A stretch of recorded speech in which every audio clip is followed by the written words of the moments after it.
Guys, how you doing? Hope you've been having a good week and you're having a good Friday, or as good as me, because I've just been going over this paint job on the 911. I've shown you over the past couple of weeks the process that we've been going through, but I wanted to just jump in now while Carl's on lunch so that he's not actually doing it, so I can show you the process that we go through.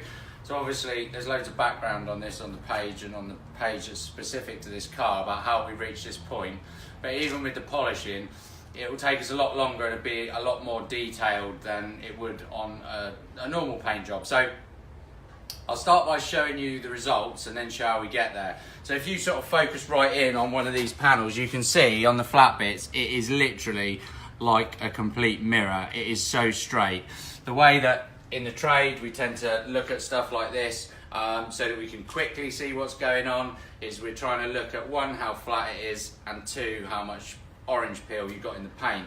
So on a car like this, if you sort of catch a reflection somewhere of one of the strip lights, you need to polish with strip lights. You can see like along here, if you can catch that, the reflection is pretty much as straight as the reflection from the roof, so you know the panel's perfectly flat.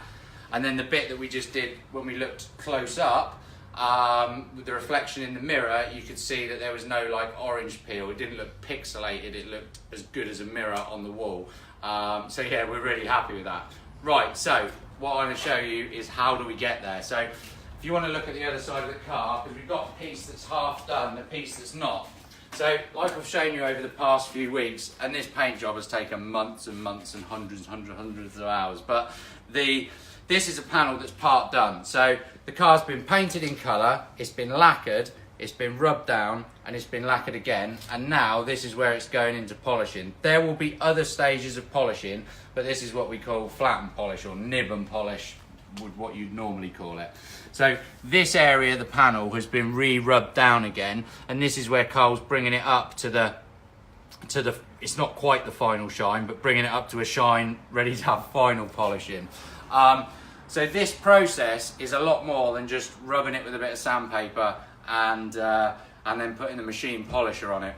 In fact, just so you know, this part of the car, not including any of the panels, just this piece of the process, not even the polishing that will come after this, we'll probably spend 25 to 30 hours doing, or Carl will do. So yeah, shout out to Carl for his dedication, definitely, and to all the team. So when we started on this morning, the car looked as it did in the last photos a week ago. So it had been re-lacquered the second time and it was ready to be flatted down. These are the sandpapers that we use.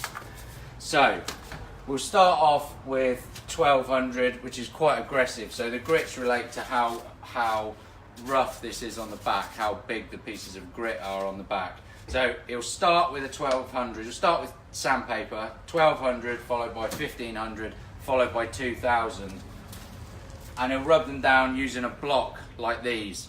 These are from an amazing guy in the States called Tyler Kraus, and I'll post his details underneath because he's so helpful, and the tools that he makes are amazing, and we couldn't find anywhere in the UK that we could buy anything as good as these. We tried making them and all sorts.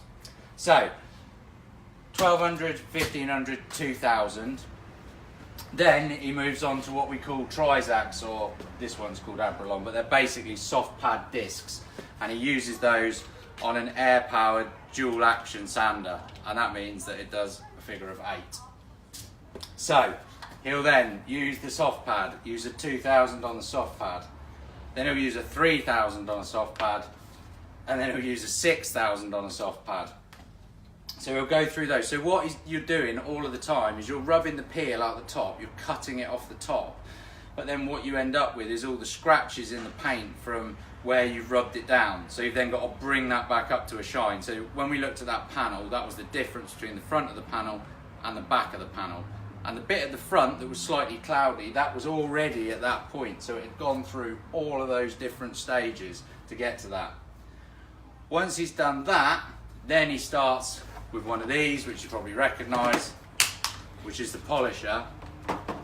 And the point that the car's at now, he will have polished using one of these green colour heads and this green colour Fast Cut Plus.